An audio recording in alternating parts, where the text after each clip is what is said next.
Ashmore jumpa Kak Mekamato. Semalam, Ashmore ada pergi ke Monster Fiesta. Tapi, semasa Ashmore tengah cari Kak Bobo Boy, Ashmore jumpa pack Champion Rice terbaru. Semalam kita dah buka Bobo Boy Blizzard. So, hari ni kita nak buka pack Mekamato pula. Kalau awak suka Bobo Boy, jangan lupa untuk like dan juga subscribe. Pertama sekali, seperti biasa kita dapat HP marker. Dan untuk next card, kita dapat kita dapat Kak Sokongan, Sang Buaya Kak Sokongan. Asal dia ada dua kat sokongan tu. Okay, next kita dapat kita dapat Gopal guys daripada Bobo Boy Galaxy Baraju. Okay, next kita dapat kita dapat Rectangilian.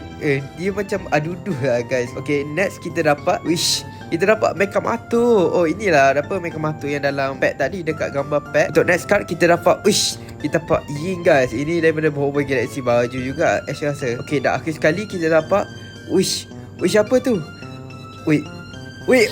Oh my god, kita dapat Kak Awesome Api Hologram guys. Oh, memang cantik sangat ni guys. Itu apa ya? Bobo Boy Nova kan? Rainbow dia punya finishing memang cantik gila lah guys. Komen, pack mana yang korang nak tengok Ash unboxing?